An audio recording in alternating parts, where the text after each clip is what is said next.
I now look to Amali Yeshitela to continue the case for the proposition.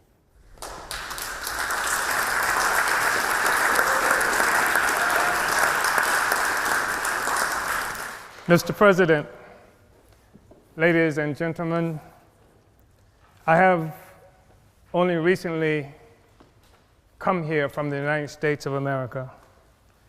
And that being the case, I cannot stand before this august body without prefacing my statement in defense of closer unity of Africa, without stating first my unconditional solidarity with President Maduro and the government and people of Venezuela, who are currently under attack, savage attack, by the declining world hegemon of the United States. I think it's absolutely necessary to say that coming from that country, and especially looking at the fact that the United States travels the world preening, presenting itself as the guardian of democracy and the rights of the peoples around the world, where the reality is that Africans who are colonized in the United States represent at least half of the largest prison population in the world. There are more Africans in prison in the United States than there are people in Djibouti or in Equatorial Guinea. And so we find it very difficult, also recognizing that by their own estimates, it would take 228 years for the income of Africans colonized in the United States to equal that of the colonial white population.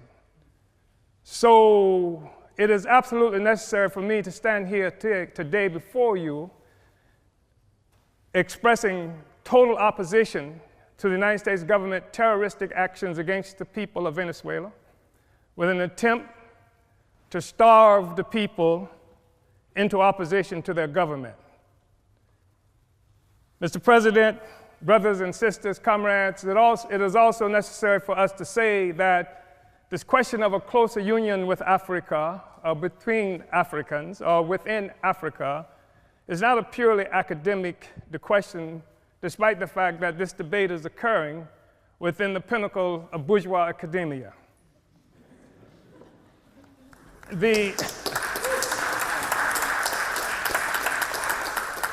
That there is a natural, historical inclination for Africa and African people to be united, which is one of the reasons I am here today.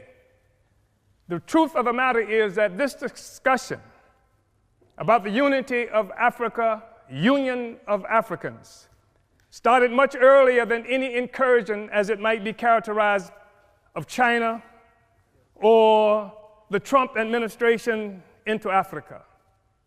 The reality is that Africa came under assault some 600 years ago when Portugal first came and captured African people and initiated the process that would begin capitalism and would establish and consolidate the identity of Europeans in the world. It is a reality that capitalism rests upon a foundation of African slavery. Africans were first capital. And in order for this to occur and to last, it was absolutely necessary to keep African people divided so that we could not resist this horrible incursion on Africa that continues up to now. I think it's important to be able to say that. I think that we have to say that we've seen example after example by African people to unite. We've seen what used to be warring tribes in this geographical terrain that we occupy at this moment, able to achieve a sense of sameness that people refer to as nations, founded on a common economy that came from slavery and colonialism. This is the basis of the unity that we see. If there is a problem with the European Union today, it is because the foundation, the economic foundation of capital, of imperialism, is being stressed by the struggles of the oppressed peoples of the world to take back their resources from this parasite that bleeds Africa, that bleeds the world, that bleeds Afghanistan, that bleeds the people of Yemen who are dying by the thousands even as we have this discussion. This is the basis of a Brexit. It can't stand together anymore because the host is rejecting the parasite. And it's creating crisis throughout Europe and throughout the imperialist world. I think it's necessary, brothers and sisters, to say that there has been a natural trajectory by African people for closer union.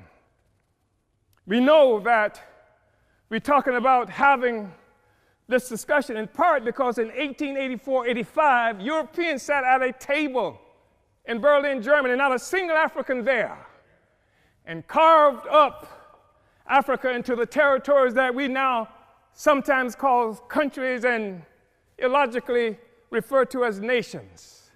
Africans didn't do that. It was Europe that did that. It was Europe and imperialism that required Africa to be divided so that the resources of Africa, both human and material, could come and pave the streets in London and grow the buildings in Amsterdam and bring clean water to New York, while the streets in Sierra Leone are not paved. And the people in Sierra Leone do not have clean water. And there's no national electric grid there.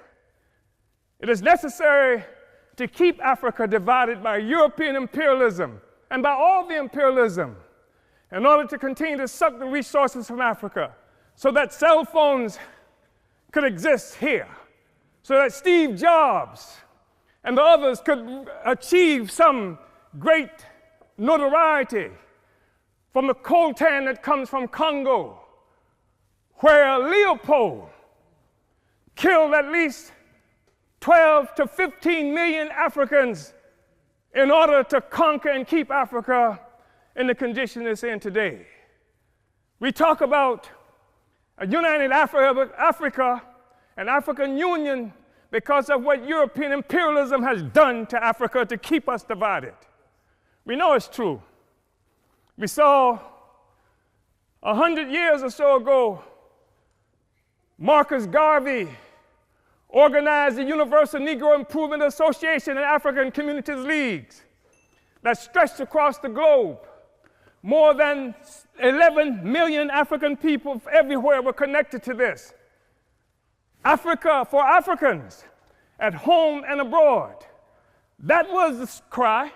Not Africans for Nigerians that didn't even exist until the British created it in 1915. And Flora Shaw, the mistress who would become the wife of Frederick Lugard, came up with the name nigger area.